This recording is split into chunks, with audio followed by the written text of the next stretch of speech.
તો સુરેન્દ્રનગર મનપાનો દરજ્જો મળતા જનતાએ પોતાનો મત વ્યક્ત કર્યું છે। સુરેન્દ્રનગરના અનેક પ્રશ્નો છે જેનો ઉકેલ આવે તેવી આશા જનતા સેવી રહી છે।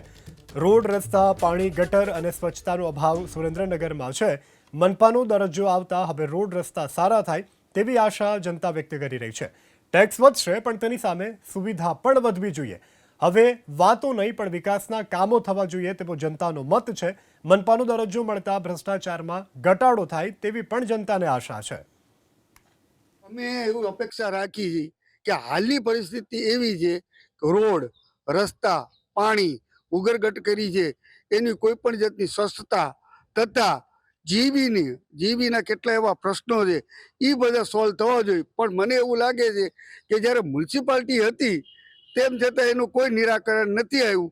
જો કોર્પોરેશન થશે તો આ એનું નિરાકરણ થશે કે ફક્ત પ્રજા ઉપર આનું ટેક્સનું ભારણ આવશે। કે નગરપાલિકામાં જે ભ્રષ્ટાચારે માજા મૂકી છે, કોઈ પણ કામની ગુણવત્તા નથી જળવાતી।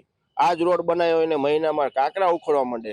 એની ઉપર જો આઈએસ અધિકારી કમિશનર બનીને આવશે તો થોડો ઘણો કંટ્રોલ થશે। થોડો ઘણો 100% થશે એવું નથી કહેતો, પણ થોડો ઘણો કંટ્રોલ થશે એવી આશા રાખીએ છીએ। લોકોને ફરવા માટે બાગ બગીચા નથી, એ ફાઇનલ પ્લોટ જાહેર કરી અને બગીચા બનાવે, જીમ સેન્ટર બનાવે, સ્ટેડિયમ બનાવે, એવી બધી આશા રાખી શકીએ। કોઈ કાયમી કર્મચારી નથી નગરપાલિકામાં, અત્યારે 8 થી 10 જ કાયમી કર્મચારી છે। તો કોર્પોરેશન આવતા શિક્ષણ ખાતું પણ કોર્પોરેશનમાં આવશે, આરોગ્ય ખાતું પણ કોર્પોરેશનમાં આવશે, ફૂડ ખાતું પણ કોર્પોરેશનમાં આવશે। જે અધિકારીઓની સરકારે નિમણૂક કરવી જોઈએ અને કરશે એવી આશા રાખીએ।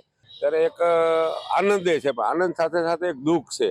કારણ કે જ્યારે પાલિકા હતી ત્યારે સ્વચ્છતા પાણી રોડ રસ્તા કોઈ ગુણવત્તા વગરનું બનતું હતું। વારંવાર રજૂઆત કરવા છતાં કોઈ સાંભળતું નહોતું।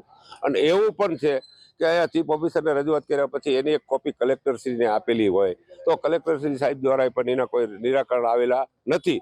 તો હવે અમે એક બાજુ એવી આશા રાખી હતી કે કમિશનર બેસે તો કંઈક થોડુંક સાંભળશે, થોડુંક કામ થશે। પરંતુ એક બાજુ અમને એવી આશા પણ નથી કે કલેક્ટર દરજાના માણસને અમે આ બધી સુવિધા માટે માંગણી કરી પહોંચાડેલું છતાં પણ એના કોઈ કાર્યવાહી થયેલ નથી। તો મને એવું લાગે છે કે લાખોમાં જે ભ્રષ્ટાચાર થતો તો એ કરોડોમાં ભ્રષ્ટાચાર થશે અને જનતાના આગળ ખોટા ટેક્સ ઉઘરાવી આ લોકો રાજકીય લાભ લેશે એવી મને એવું લાગે છે।